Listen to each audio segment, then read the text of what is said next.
10,000.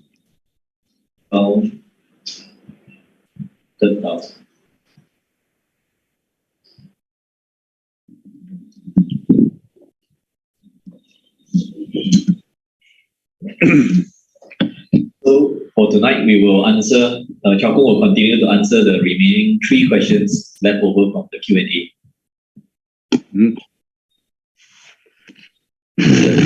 Questions. So the first question is from Alan Goh from Singapore. Can Ajahn share again your meditation practice schedule as a lay person? Was your life-threatening illness the only reason that motivated you to go for ordination? I'm guessing it's also a combination of your past karma and parami. Well, I've been repeating this what do you call that? This thing many times already. But anyway, since you asked, I will answer again, right? Yeah, it's true. I wasn't a religious person, right? I wasn't a religious person, but because of my sickness, right? And then because of the sickness and because of the fear of death, and we were not sure how to die. You know, we always know that we will die, but how to die? It's so scary that at the age of 21, immediately after the army, you fall sick and you keep searching for solutions to your sickness to cure it, and you can't. Right? In the end, you know, all kinds of treatment I've been through, the Western, the Chinese, and resort to the voodoos, you know, black magics, all kinds of things that can alleviate my pains and my fear for this sickness. I can't help until I came to Wat Pa Lay Lai, this temple where Wei Ming is now, and which is where I'm staying now also, in Wat Pa Lay Lai. And of course, I got to thanks my 2 very great benefactors, and this is David Chan, one of my good friends. David Chan Chong Lin, he recommended me to the Pa Lay Lai, and after coming to Pa Lay Lai, the next is a lay teacher. His name is a ex-SIA flight engineer, Mr. Chong Fun Chun, who taught me about the meditations and Dhamma. Right, and it was very sad during that time that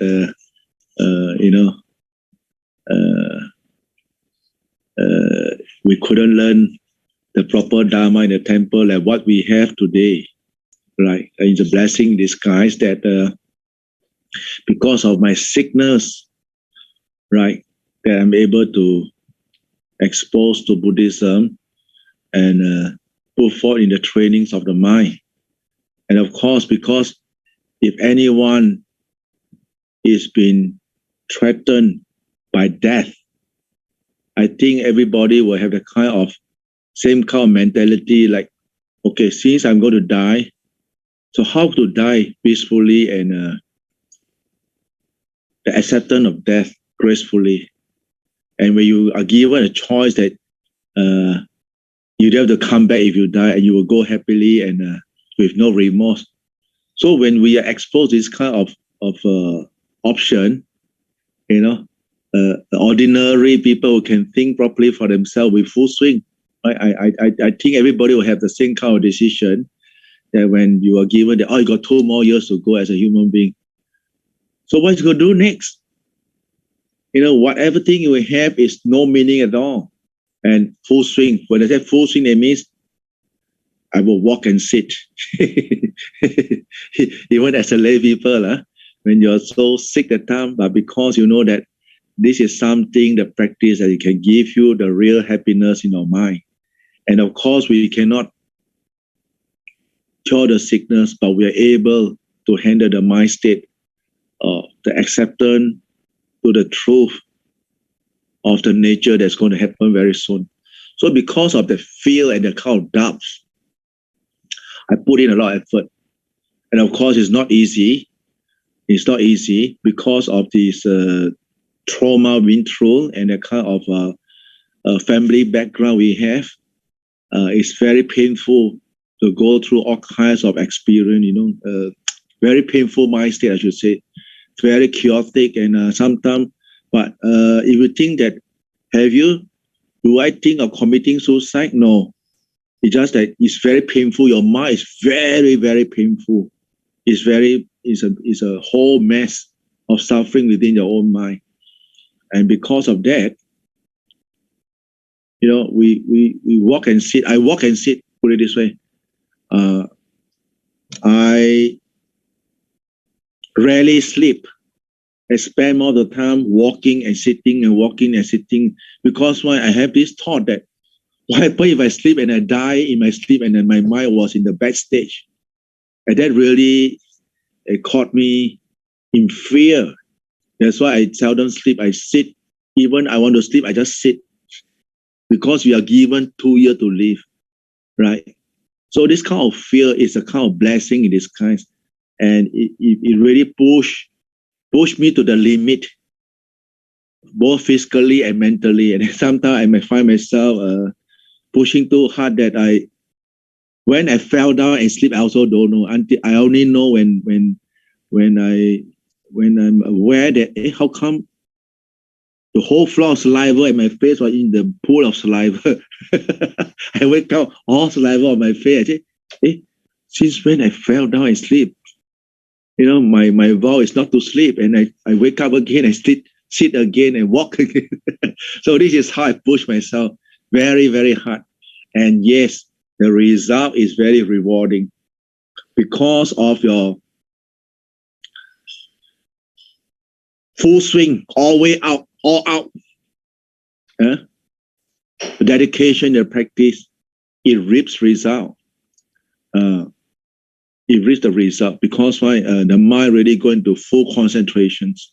That's why when the mind go into full concentrations, then you can really see the contrast, the differences between a calm mind, concentrated mind in samadhi, and a mind that is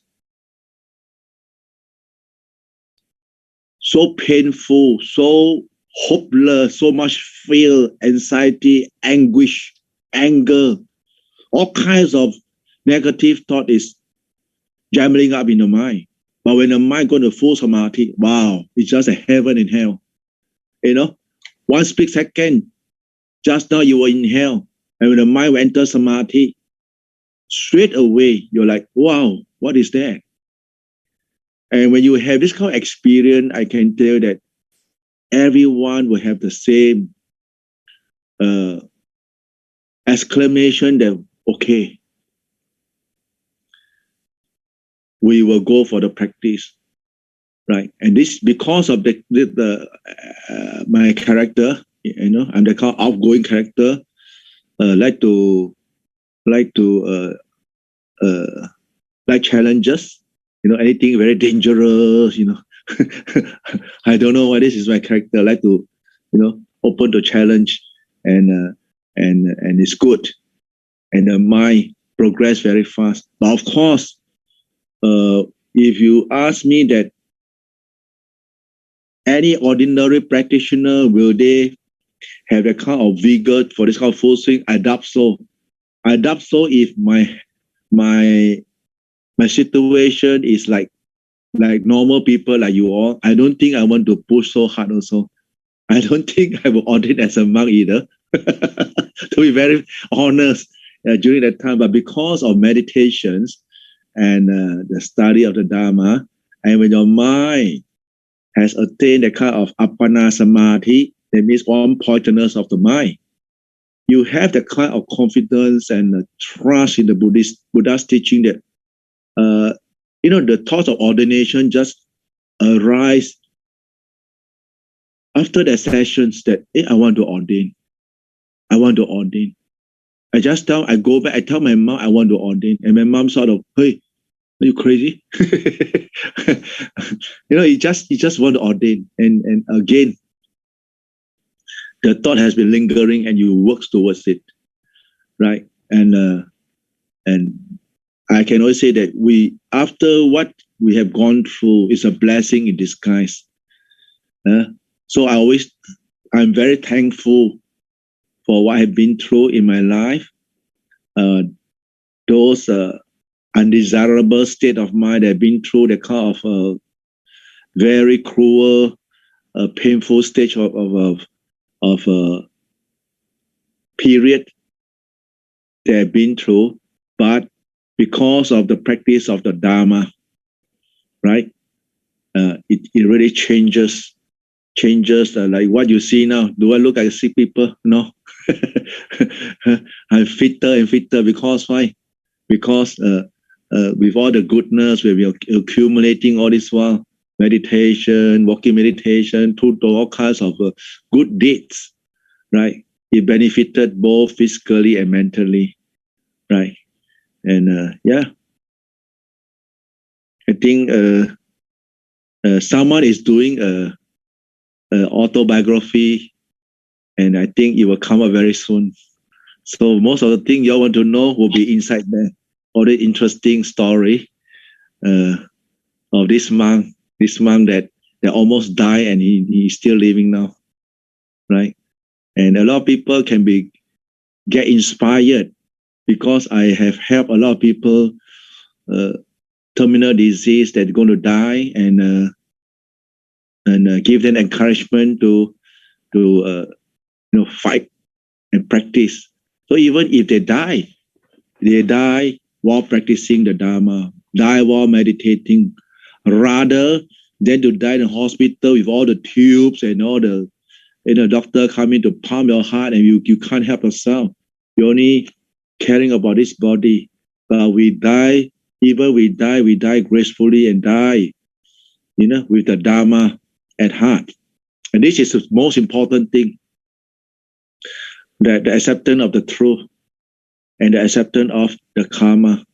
And of course, if you talk about barami, and because my past, I was a general who kills a lot of, go to war, fight, kill people. So this lifetime, we got to come back and suffer all this kind of suffering, bodily suffering. And lucky, I say, always very grateful to the Buddha's teaching. I'm always very, very grateful to all these great teachers, especially Ajahn Jeffrey, Thānissaro Bhikkhu, who translated Tampoli's books, Keeping the Breath in Mind, and all this Dhamma friend, and of course, people that are involved in Singapore, like in Palelai Temple. If there's no Palelai Temple, then we won't have what we are today, right? So we're going to be great. That's why I always have this kind of great gratitudes, and always have this gratitude for all these people who have assisted us, supported us all this while in our quest for this spiritual quest for the purity of oneself, right? And this is something that is very, very that we got to have this gratitude. I emphasize a lot on gratitude, because if a person doesn't have any gratitude, you don't talk about practice, whether you are monk or not monk, right? That's why I emphasize you must have the gratitude towards those people who have give us life. That's our parents, to our Dhamma friends, Dhamma teachers, and gratitude to all these teachers, whether in schools or in colleges who have given us all this knowledge. We must have this gratitude. And all people around us will support us in one way or the other. We got to have all this good human value, that we should value ourselves, and to have this good gratitude towards all living beings, especially people who have done us good and give us support, right? Then your meditation can go well. I say, like Ajahn Jeffrey, Thānissaro Bhikkhu, and like most of you all who have access to all these English books, and books have been translated into different languages, from Thai. Like if without all these forefathers, their sacrifices, their times. I remember Ajahn Jeff, when we were together in the Rayong, I saw his eye burst in red color, the blood vessel burst because he got to translate books under his blood vessel burst. And last time we got no laptop, it's only all using, typing.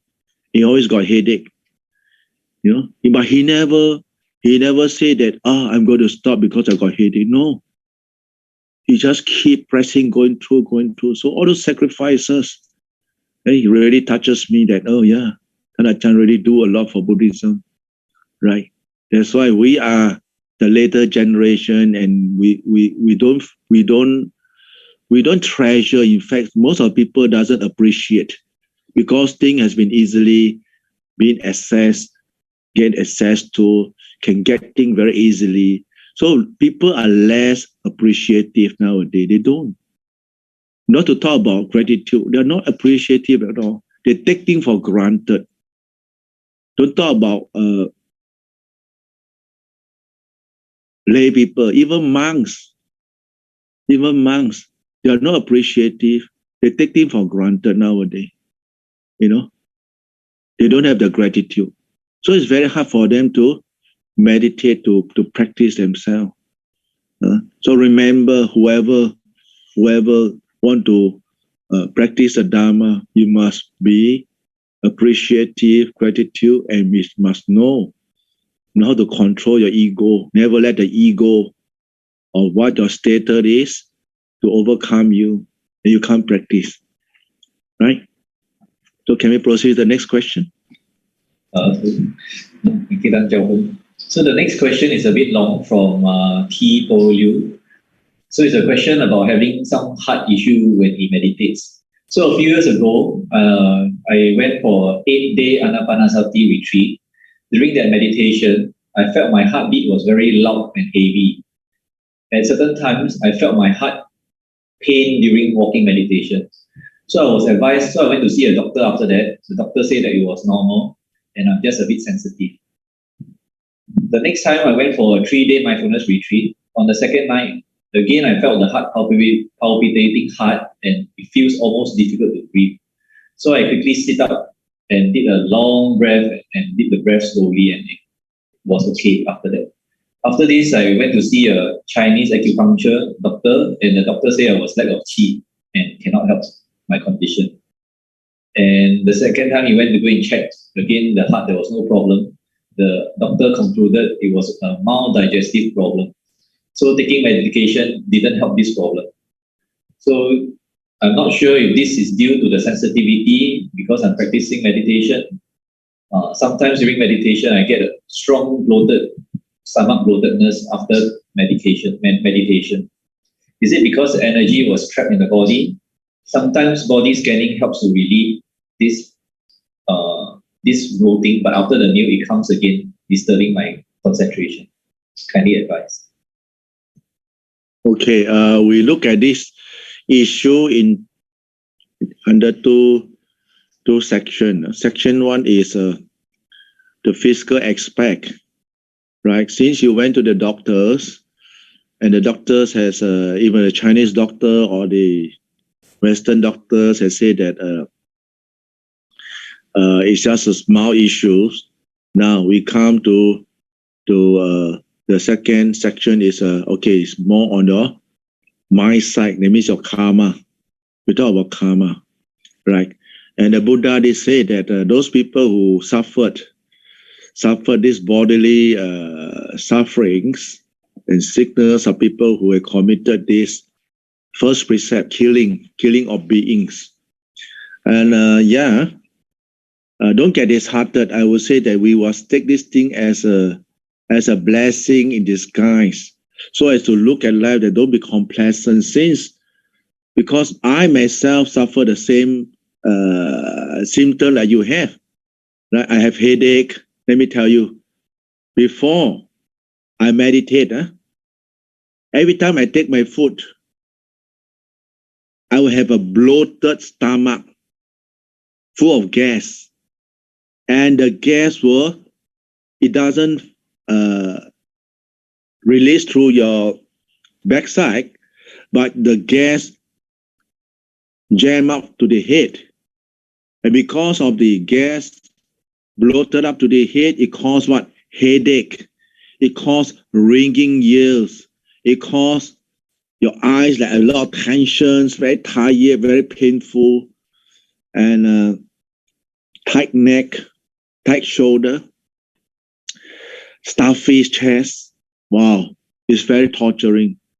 But nevertheless, I was very committed to the practice. I just tell myself that I just got to go through I want to use up my karma. I just encourage myself and tell myself that, okay, I want to use up my karma. If it is my karma to suffer this pain and meditate through this pain, so be it. I accept it. I just sit and go through it. And to my surprise, after sitting for more than 1.5 hours, I start to belch out a lot of gas, and my tears start to, my tears start to roll out from my eyes, and maybe about half hour to 1 hour. Then when I hit the third hour, that is the best, because why? After the bulging, all this gas that had been stuck in the body has been thrown out, and there is a body revention internally. That means, if you want to talk about the toxic, nowadays, because we have new knowledge that bulging actually is throwing out of the toxic gas. That means breath is not so good, the chi. And after I sit for a long period of time, after the bulging, after the tears comes out, and I start to run to the toilet one day a few times, clear out all the old thing, and I feel better and better and better. And then the stomach start to, only the stomach that still have the problem of bloating. But again, we already developed a skill that, okay, if I sit longer, and this symptom will subside. So that made me want to sit long hour. It's a blessing in disguise that it pushes me to sit for long hour, because why? I want to get rid of the gas. So I sit for long hour. When I hit the 3 hour, gas start to throw out. A lot of gas. You can throw until, I think that if you give me a gas tank, I just put a tube on I can fill out the gas tank.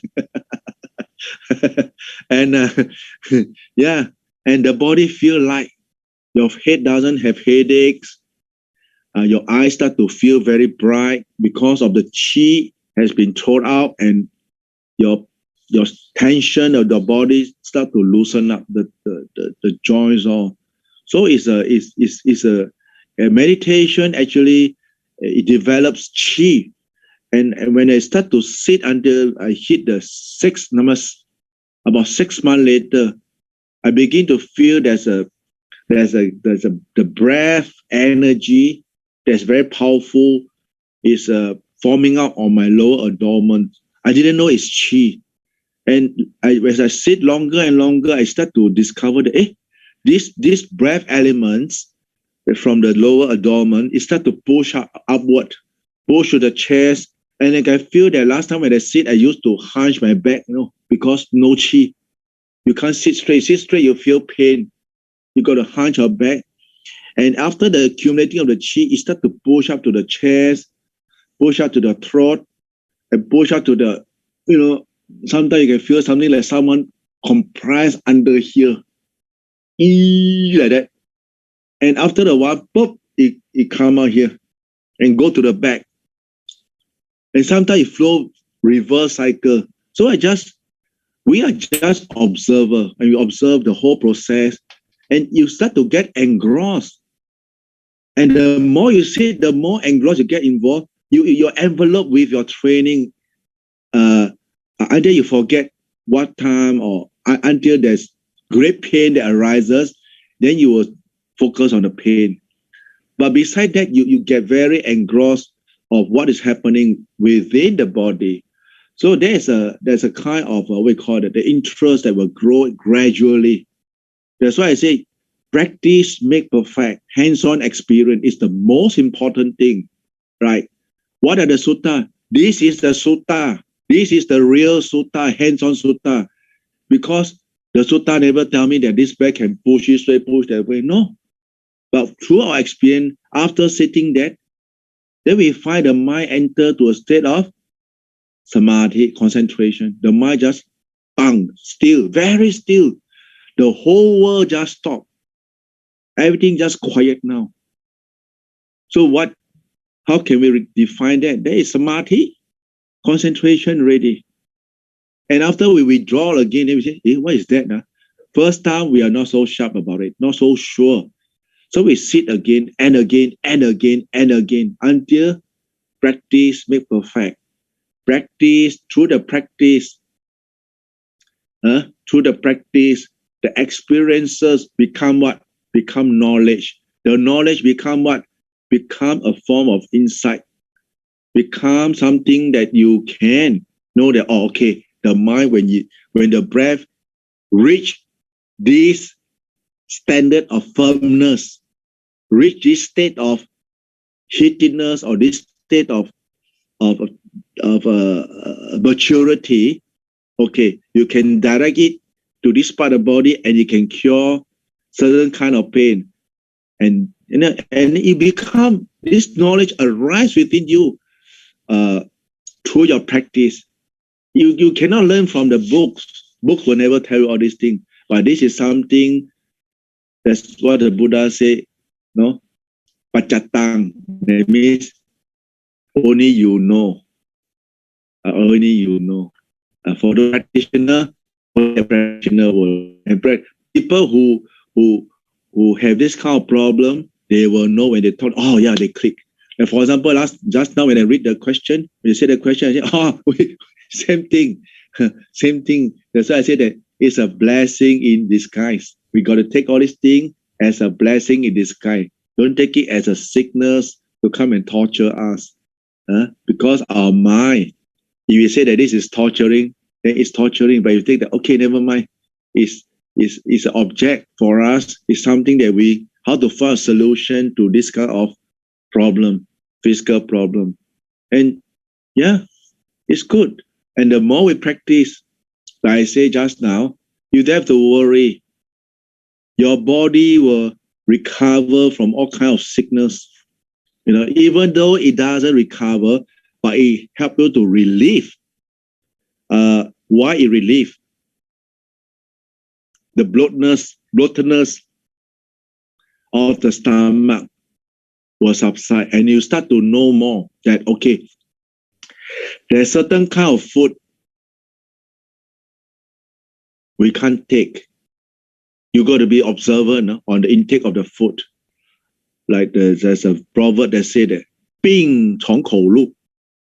The sickness comes from the mouth of what you eat, which is very true.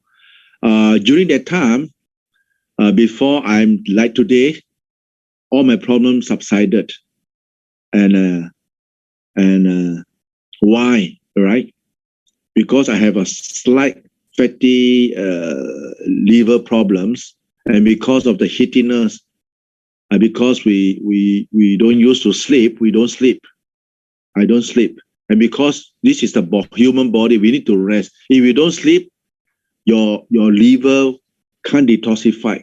When your liver can't detoxify, it gets heated up, very hot. When your liver is hot, it's just like this body is just a wood.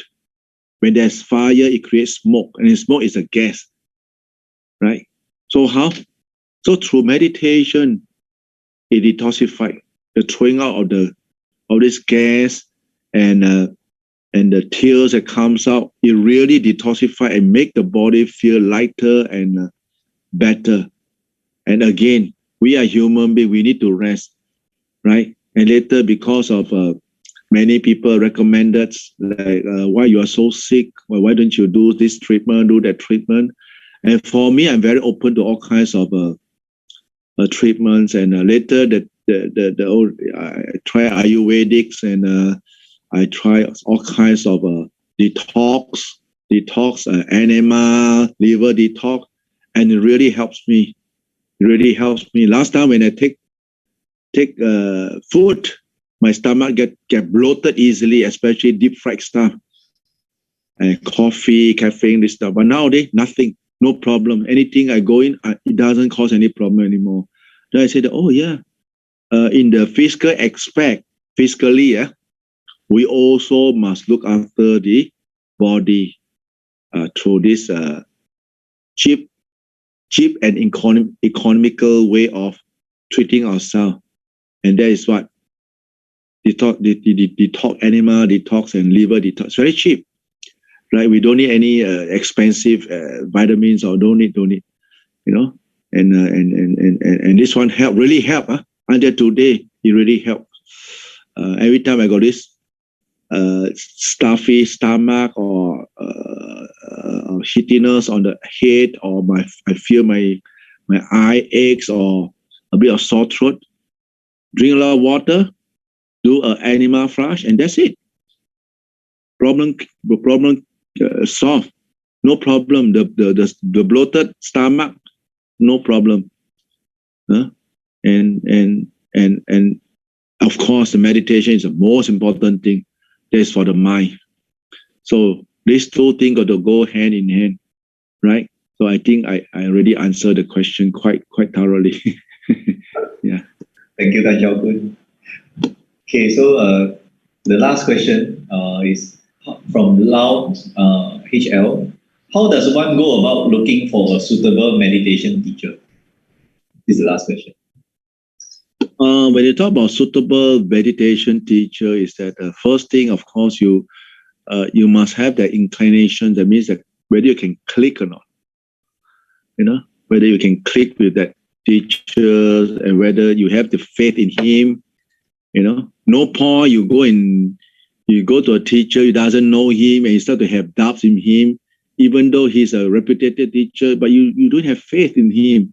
The first thing is that you got to go down personally and know that the teacher's background, find out about him, and how is his practice, is he behaving properly. We don't talk about practice, we talk about behavior first, right? Even though I'm talking about the moral aspect, sometimes we talk about teachers, we don't talk about monks, because sometimes people prefer lay people's teacher, but of course there are good people around there. They are good teachers. They can teach, right? So we got to see whether that person teaches, he practice or not, or he just teach but he doesn't practice. There's a lot who teaches but they don't practice themselves. They can talk but they don't do. Some teacher, they told me that we can talk, only we can't do. I said, what? So that shouldn't be the case. We must do. I don't say we are teacher. If you come to guide you along, if you don't come, I guide myself. This is my policy. 你来同修，你不来我就自修。So no problem. But if you want to portray a teacher, then you got to look properly. Sometimes we can't. It's very hard to say nowadays. We don't know the individual person, who is he or who is she. We only through recommendations, and even though it's good, but can you click? Sometimes it's a kind of karmic link, Even though he or she is very good, but you just can't click. Like for myself, I've been through Thailand. I've been to so many teachers, great teachers during the time when I was ordained in 1987. All this Lom Pu Sim, Lom Pu Wan, Lom Pu Chop, all these great teachers was still around. Thanh Cham Ma Bua, Lom Pu Lui, all this first batch directly under Lom Pu Mans. After Lom Pu Man is this special teacher. I was in Thailand already, but I just can't click. You know who I can click with? I can click with Long Pu Chia. And nobody believe it. He said, what? Of all the monks in Thailand, you click with this monk so rough, so rugged. You know? But you just click. So there must be a karmic link, right? If there's no karmic link, you can't click, let me tell you. Even how you practice, how you try to pursue, you can't click, you can't click. Because what they say, you just can't accept it. You just doesn't tally, doesn't whack your heart. And for me, certain teacher, I can click, I just talk to them. I know they are my teacher. It just whack, bang, into your heart, right? Then you know that, okay, these are the teacher that really you have this kind of karmic link with them, right? Okay, so I think I have give you enough to find a teacher. But again, the Buddha said the best teacher is yourself. But if you don't have a teacher, you got to find a teacher, right? Okay. Now can we proceed? Can we proceed, others? Yeah. So, this is the last question for today. Really, we still have maybe 20 minutes. Maybe you have any last instructions or advice to give us before we close off the retreat? My advice. Oh, the advice is very easy. Practice hard. Okay, my advice is if you have times, and I always advise people to go outdoor meditation. It gives you a different feel. FEEL. Your mind will be more alert, and the exposure is different. Trust me, you will love it. If you go once, and after you find how your mind progress, then you will want to go by yourself, right? Of course, I'm not saying that staying in the temple or in the house is no good. It's good, but it's too comfortable. When it's too comfortable, like I say, you have the lot. A lazy choice. I say lazy choice. Never mind. Next day, never mind this and never mind that. But if you go to the forest, you got to sit. You got no choice. You got to sit because after you go there, you got to sit. And for information, after you sit, you see how your mind progress. From the kind of hurdles. I use the word hurdles or hindrances that you got to overcome. You come out more stronger, more confident, because of the challenges you're going to face when you're in the open.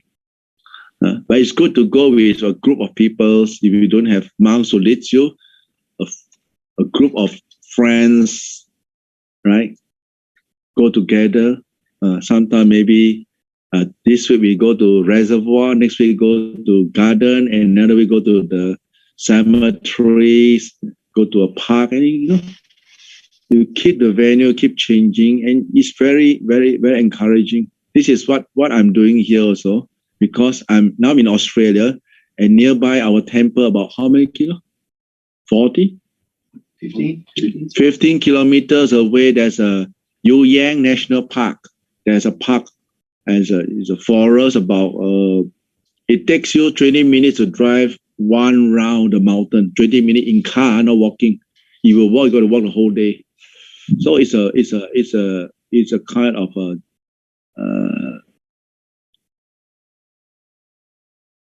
pine tree and what do you call eucalyptus, gum tree forest, right? So it's nice. There's a lot of rocks, and it was formerly belongs to the Aborigine of Australia. They have their what do you call it, the ceremonial grounds where they do their ceremony. So there's a lot of interesting things, and it's nice. So I was the one to organize and bring all the lay people to go and do overnight sitting. And of course, initially everybody was scared whether there's ghosts, whether there's this and that. And said, no, your own ghost in your heart. and now they go by themselves. Those people who are interested, they go by themselves. So this is something we want to promote in the practice, right? Promote this kind of outdoor meditations. It's very good, very, very, very good for practitioner at large. Okay, this is my advice. And if you're at home or in a center, my advice is long sitting.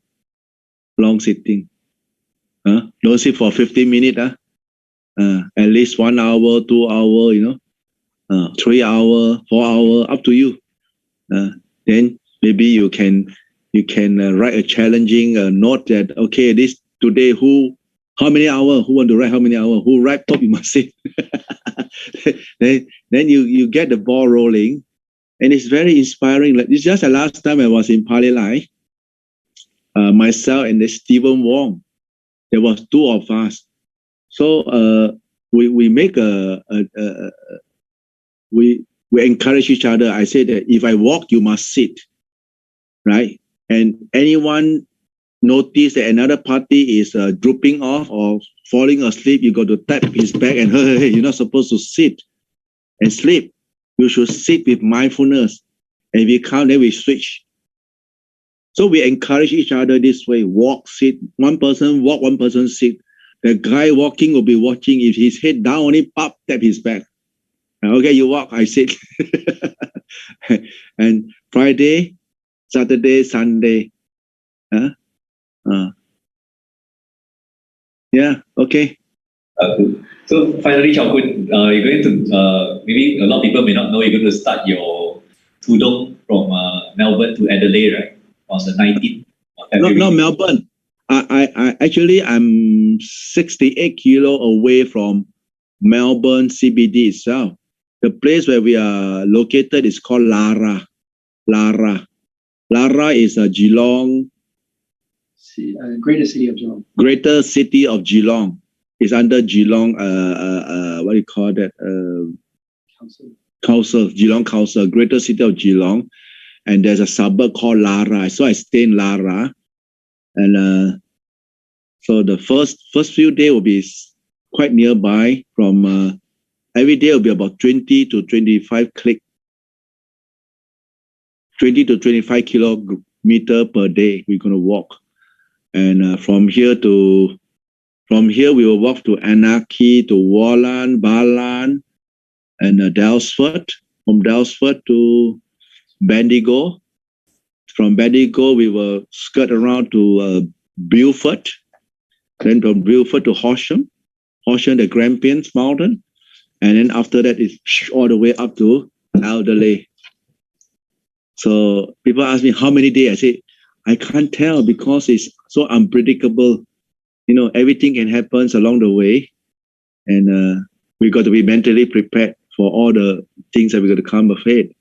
So, anyone who are interested, you're welcome to join me for the walk, right? Yeah, just prepare your leg, prepare your body, your leg, and a good sneaker, and be mentally prepared. It's going to be a harsh weather, very challenging weather. 20 plus?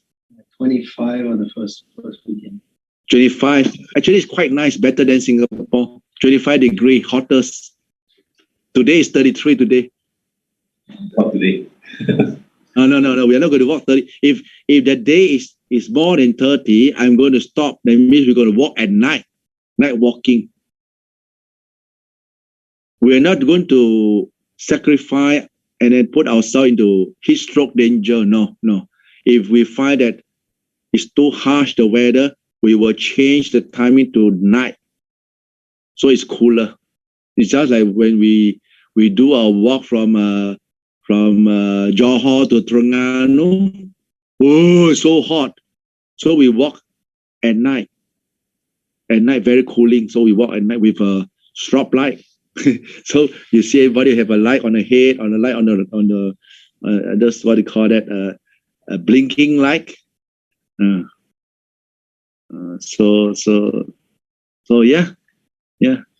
So I invite anyone interested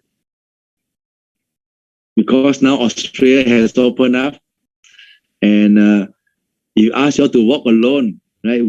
To do the walk, you must find yourself that I'm crazy or what for I go and walk for 1,000 kilometers.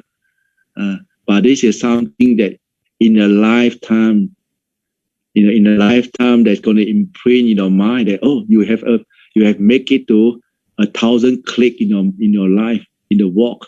And last year we walked 1,084. 1087. 1,087 kilometers last year from this temple to Sydney. You see? And a lot of people, they don't understand. Even the policemen, they say, you guys must be crazy. I say, yeah, we are crazy about something. But yeah, okay. Thank you so much for sharing, Tan Chao Kun. There are people that wrote into the chat saying they're interested. If they're interested, they can write to the monastery in Geelong, right, Tan Chao Kun, before the 19th. Yeah. Just tell her you're going to join. You just tap into the Wat Sampantawong Facebook. We're going to update in the Facebook of where we are now, which date, where, which are the caravan park we park our car, or which park that don't have caravan park, we're going to camp at which site, because there's a lot of free camping site. And if there's no free camping site, we will go to caravan park, or if in Bendigo, we'll go to the Great Compassionate Stupa, the Tibetan temple. And Dalesford, we will go to the caravan park. And Beaufort, we will go to the Thich Nhat Hanh meditation center in Naplu. Yeah. So there's a lot of places. So if we will keep people update with the Wat Sampantawong Facebook on the path, because some people may not make it on the 19th. So they see that, okay, they want to join maybe on the end of the month. Where are they? So they can see from there. Yeah. Okay. Thank you, Tan Chao Kun. So I think one of our volunteers just text in the Zoom chat in case you're interested. That is the Wat Sampantawong Facebook page that you can write to inquire about this tudong. In the meantime, Tan Chao Kun, wishing you good health and success in this tudong, and have all the support and best of conditions to support this. You know why I want to share this thing, in case anyone got any relative farm or where along the way, we are passing through, they can say, hey, Ajahn, my uncle is staying there. They have an empty farm with a lot of buffalo and cattle, and you can stay in the farm. Yeah, we will go. This is how we engage with the local people, because this is also part of the Dhamma missionary propagation project. Through the walk, we engage with people with all walks of life, regardless of whether you're Buddhist or what. And we want to encourage people. Of course, when people ask us, what is the purpose of the walk? Normally, I will say that is to walk for the peace, mental peace, and harmony of one's own mind and body. Yeah, for the bodily, and it benefits your mind and your body. And it's true, because I find myself putting on weight after coming back from last tudong. My spare tire come out already 2 inches. I must walk already. Okay. Hey, thank you, Tan Chao Kun. So now maybe we can proceed to end the Dhamma talk and then do the request of forgiveness together. Sure. Okay, so yeah, maybe we could have volunteers from representative from BAPS, NDR, and Palilai can do an offering together. So for those who are new to this ceremony, a lot of people were asking about paying respects to and requesting forgiveness from the Mahasangha. So this is one way of doing it. So at the end of the retreat, we would like to request forgiveness from Tan Chao Kun Keng, Tan Jason, Tan Ajahn Jeff, for anything that we have done wrong through body, speech, or mind, whether intentionally or unintentionally. So for this ceremony, we will begin by paying respects by bowing 3 times, and then we will chant Namo Tassa together. After that, you can repeat after me for reciting the requesting for forgiveness. Then after that, we will offer the flowers, and then we will all bow down to receive the blessings from Thānissaro. Okay. So, yeah, waiting for Red One to come on. Okay, so if everybody is ready, okay, let us all begin by bowing 3 times. Bow. Second bow. Third bow.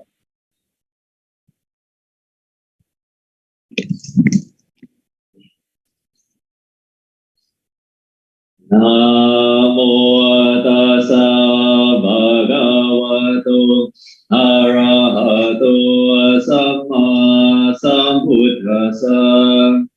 Namo tassa bhagavato arahato samma sambuddhassa. Namo tassa bhagavato arahato samma sambuddhassa. Mahathire pamadhena dvaratayena katang saphang aparadhang kamatu no bante. Mahathire pamadhena dvaratayena katang saphang aparadhang kamatu no bante. Mahathire pamadhena dvaratayena katang saphang aparadhang kamatu no bante.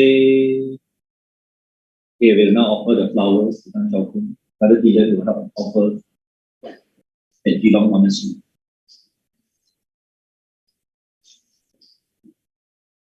Okay, now let us all bow down to receive the blessings of Thānissaro. Ahang kamami. Mama Bante.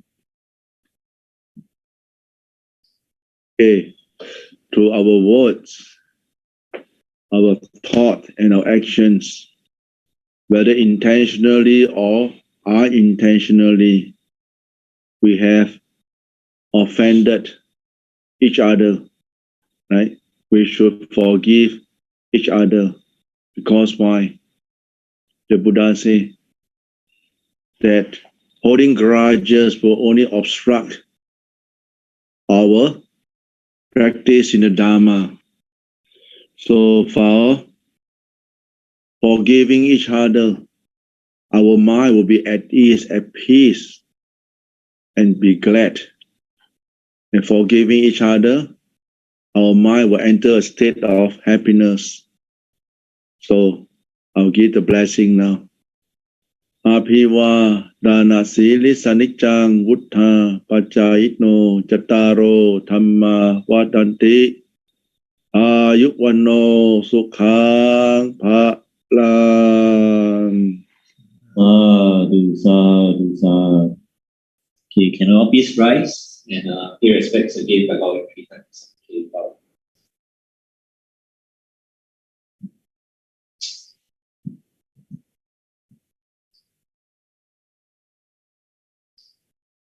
Thank you, Dylan.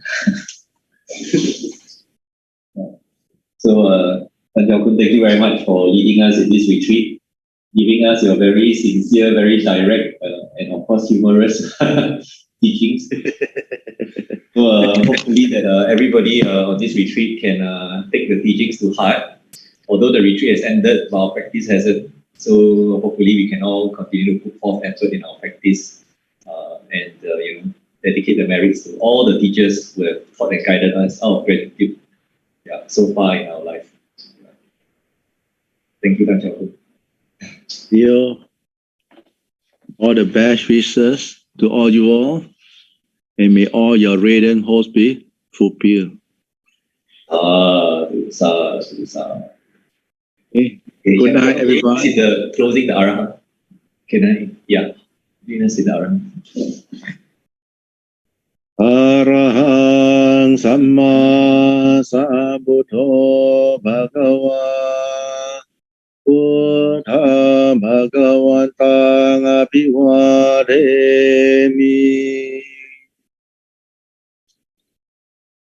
Swakato Bhagavata Dhammo Amanamasami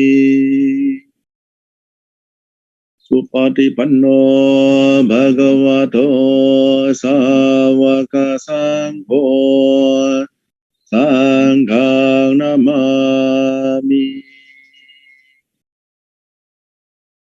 Sabbe Satta Sadahontu Davera Sukhajivinho Katam Punya Balamayang Sabbe Bhage Bhavantu Te Sadhu, sadhu, sadhu. Okay, then let us say our final 3 vows and talk good before the Lord's Supper. Okay, first vow. Second vow. Third vow. Thank you very much, Thānissaro. See you again soon. See you again. Bye-bye. Bye.